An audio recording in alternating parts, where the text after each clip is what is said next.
So that happens more often than possessions. And jinn can also, they can give you evil eyes, bad luck. Like, for example, you buy a nice new sports car, someone says, wow, that's a really nice sports car. 10 minutes later, it's got a massive scratch on it. Yeah. And that happens. That's what we call the evil eye, because, something's taken a disliking to what you've said, and they've messed it up for you. And as you know, we are guided by principles of legal issues and ethical aspects.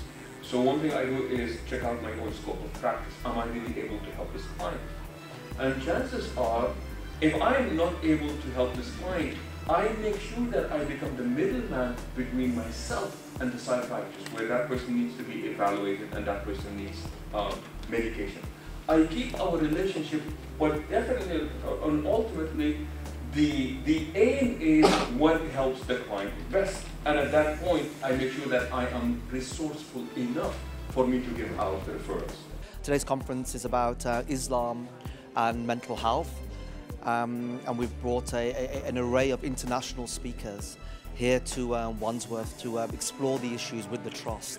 The Trust has been very involved with faith communities, and this is the latest in a series of events where we're really seeking to build on the understandings that we've developed over time and turn them into actions so that we develop services that truly reflect both the needs and the aspirations of local communities. It's essentially to bring anybody, be it a professional or person walking on the street, because it is about children, young people and families, and really the communities out there grappling what issues are they dealing with. That's of course relevant to their faith, to their belief, to spirituality as we know it, and the issues that actually may be interfering with their health. Well, we wanted to prove or actually discuss the fact that spirituality can be seen as an energy that can help people who are going through some mental problems or stressors, and spirituality can play a role in their well-being, maintaining it and reconstructing it as well. And that's part of the reason why I'm here, because when we're looking at things like barriers to access in terms of how people in faith-based communities, or the Muslim community in this one, find difficulty in getting the services that they need.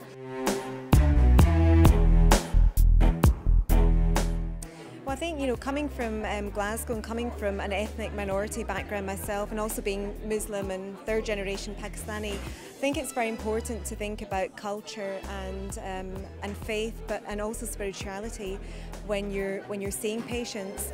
And obviously in different patients you have to treat them as individuals, so a different patient's religion and spirituality has a different weighting. As a GP, so I do see kind of people who come to me, and they, when they come to me, I am like medical, so I really give them tablets or medical treatment. But then every person has some sort of spiritual need. I mean, whether it's no spiritual or and it might be a religion, it might be a belief, it might be, so everyone has something. So as a GP, because you see people for a range of problems, you're quite likely to come across it. Well, today's been very well structured, and like the other events that have been held, we'll have workshops this afternoon. We've got scribes employed. They'll be taking notes. Those notes will be collated by Malik and the team, and it will come back to the Trust's executive board. So the Trust board, the most senior people in the Trust, will get the feedback, and they've been charged with actually responding. How are we going to act with these findings? On the first group run, we came up with 3 points. Again, there wasn't agreement on things, but I think it's very important because I come from transcultural mental health background. That means, the medical model and psychiatrist and the Western perspective and the Eurocentric model tells us, a bit of what's going on in our brain or in our mental health. Yes, I think they need to again team up, have a practical demonstration to show that he is a patient. He's already a person of faith, and if they give him, because sometimes giving him all the medication may cause more harm to him. Sometimes it may even give him a mental health problem, probably he didn't need it in the first place. A workshop is to try and listen, so I wasn't doing a lot of talking, but of course one has to try and capture as much as one can.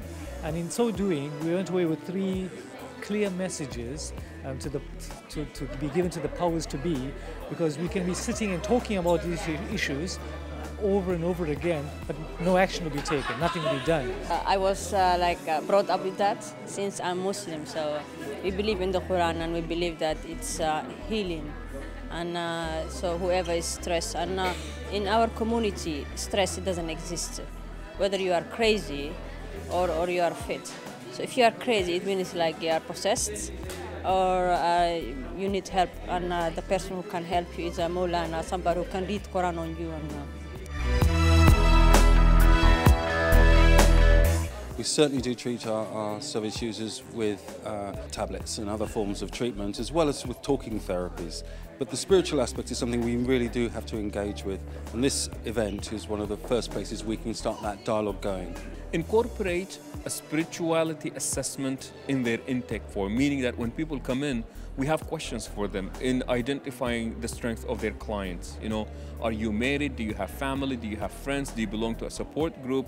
And what we're saying is, why don't you include in that, is spirituality important to you? And if it is, how can we incorporate it so that we can give you the best services out there that are, possible, that would meet your needs best? So that we can put the case forward. I know something, as we said earlier on, it's a small group of people, but it's a representative group of people. We live in a multicultural society. I personally live in Shepherd's Bush. You go down the Uxbridge Road, you have all sorts of people there. There's an element of affability, but I would love Shepherd's Bush to have the same thing as we're doing here, because where people get in the same room and talk about common problems. But we hope it's provoked ideas and provoked an awareness and an understanding of these issues. And today we'll also talk about next steps and about, okay, now that we've had this discussion, now that we have this understanding, what are we now going to do? What is important to take away initially is hope. Hope that we moved on from 3 years ago when, people didn't, there's a mental health trust somewhere there, and, big grounds, big weird buildings, to saying, oh, well, I'm getting to know a bit more about the Mental Health Trust. People have come to the Mental Health Trust, they've been invited to come in. So hope that there be more interrelationship between the trust and the community. And this template, it can be replicated in relation to working with Hindu communities, it can be replicated in relation to working with Sikh, Christian, you name it. All we are talking about is getting the best of both worlds, bringing them together, and allowing people to work with that.